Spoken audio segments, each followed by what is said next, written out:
Joining me now is filmmaker and commentator Ami Horowitz. Ami, the left is in meltdown over new polling data showing that Donald Trump is gaining popularity among Black and Hispanic voters. Even CNN pundits are in a spin about this. It looks like Trump will have the best performance with Black voters since 1960. That's the best Black vote for a Republican in 64 years, despite continuously being called a racist, Ami. Yeah, look, it's absolutely incredible. The Obama coalition, which propelled Obama and Joe Biden to the presidency, is a three-legged stool, right? It's white women, Hispanics, and Black voters. And while he's gaining with white women, although that's actually being outpaced by the gains by Trump with white men, the other two legs of the stool are cratering, Rita. First of all, the Hispanic vote. The Hispanic vote 2 elections ago was at nearly 70%. Right now, Trump might get 50%. He's right now pulling at close to 50% of the Hispanic vote. That's despite the fact that the media business continuously trying to call him as anti-Hispanic. Right? That's all they do. He hates immigrants. He hates Hispanics. Hispanics aren't stupid. They see what's going on, and that's why he might win close to 50% of the Hispanic vote, okay? This is not going well for them. The Black vote. The Black vote, historically, votes for the Democrats at a higher rate than Putin wins in his last rigged election, okay? They vote for Democrats at nearly 90%. But right now, it is possible that Trump is going to win 25% of the Black vote. That may not seem like a lot to you, but that is a bigger percentage of Black vote in almost 60 years for Republicans. But more importantly, is that vote may flip a state like Pennsylvania, where he really has a problem in the Philadelphia urban area. Look, all of these things are coming together and creating absolute desperation and fear in the camp for Kamala Harris. How do we know that?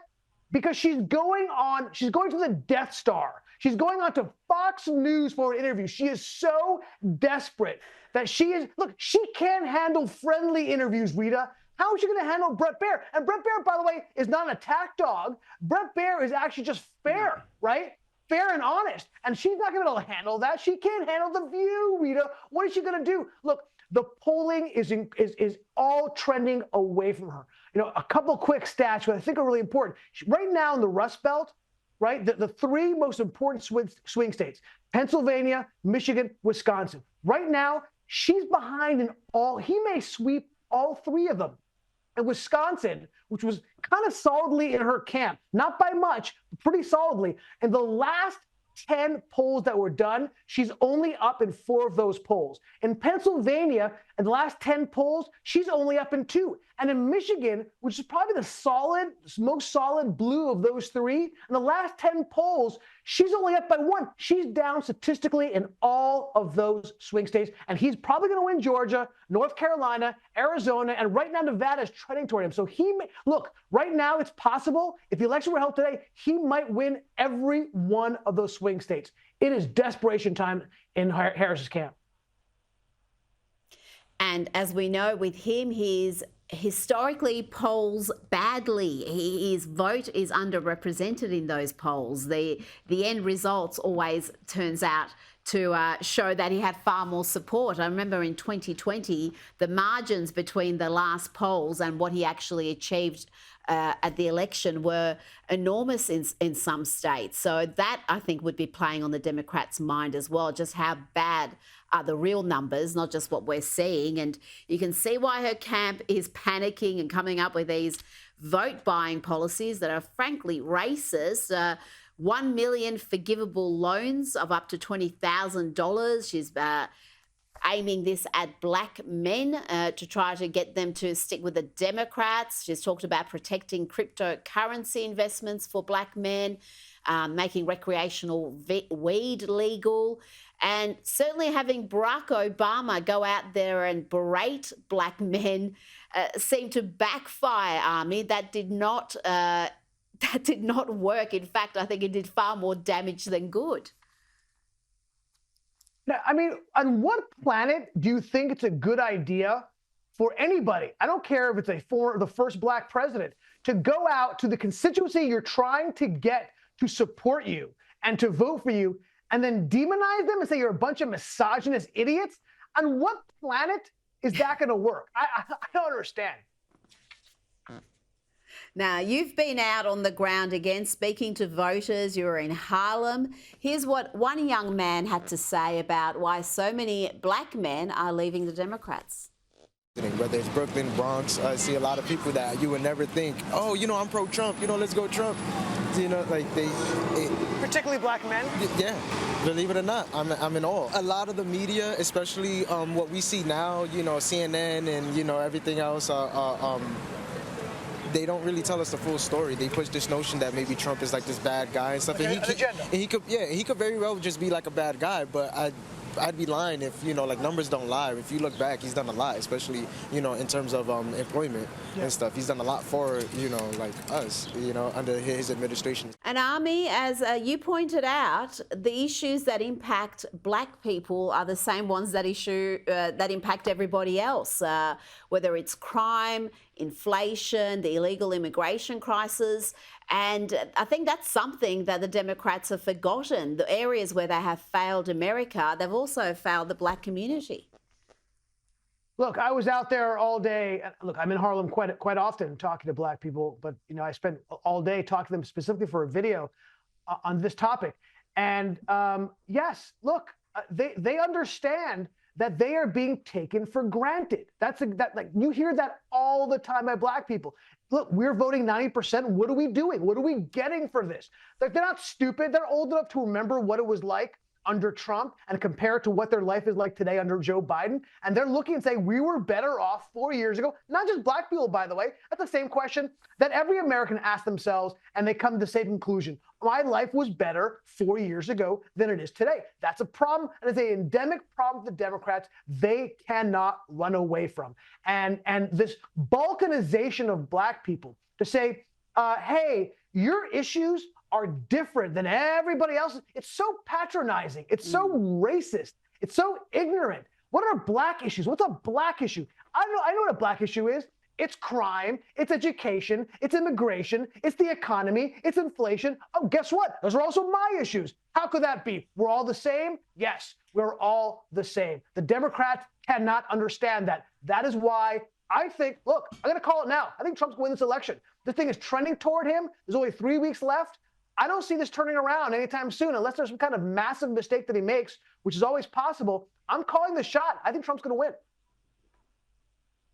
Well, I'm sure the Democrats will have a few tricks up their sleeve. I don't know if it'll be more lawfare or what they're going to throw, but I'm sure there will be something because surely they would have known that Kamala Harris wasn't going to be some visionary leader that was going to just make people forget the last 4 years. She was pretty inept as vice president, which they tried to memory hole for the nation. The media campaign around her, I think, is something that we'll study for decades to come. Now, crime is a big issue in this election, particularly in the big cities, including New York. The New York Post had this front page. It says it all. You've got migrant youth gangs running riot in Manhattan, operating out of taxpayer-funded shelters, and the teenagers are terrorizing folks, in Times Square. They seem to have little fear of consequences, even after committing things, robberies and armed robberies. How bad is this issue in a place like New York and other cities across America? Look, I've said before, I'm not into hyperbole. I don't like making things bigger than they are. I live in New York. Things are not great. Things are bad. They're trending worse. And a lot of it's because of the illegal immigrants who are coming here. There's no question about it. Are we Venezuela? Of course not. I don't like those comparisons. It's ridiculous. But are we better now again than we were 4, 8, or 10 years ago? No, of course we're not. It's much, much worse. Crime is absolutely getting worse. You can feel it. You can see it. Who are you going to believe? Me or your lying eyes, right? That's what every New Yorker says when they hear, oh, crime is down. That's not really true, at least for the crime that affects people. Look, they're supposed to be handcuffing the criminals, but instead they're handcuffing the police. They're disallowing the police to do what they have to do, particularly when it comes around illegal immigration, because New York is a sanctuary city. And by the way, most of the blue cities, the big blue cities, are sanctuary cities. And this is one of the massive problems. They have safe havens they can go to.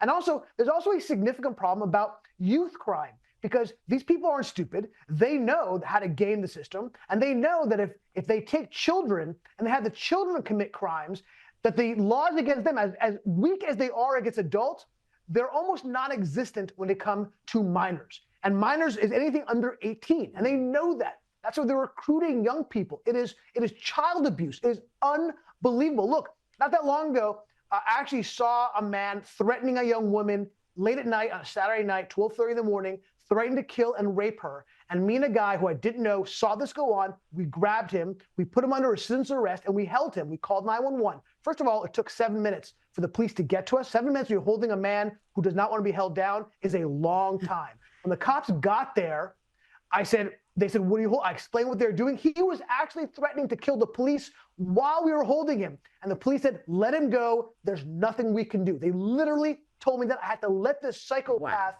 go free because the police would do nothing. It is horrible what's going on. And by the way, look, maybe not worse, but pretty close to worse is how the media is downplaying all of this. Rita, the media is trying to pretend none of this is happening, right? These are not the droids you are looking for.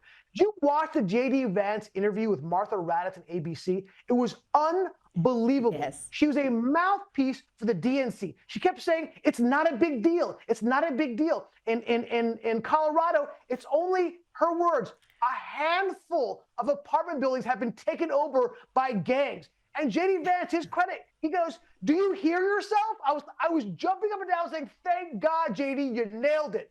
A handful of them, and you're saying that's okay? It's unbelievable. This is why Trump's going to win. This is why Trump's winning. Hello? Bueller.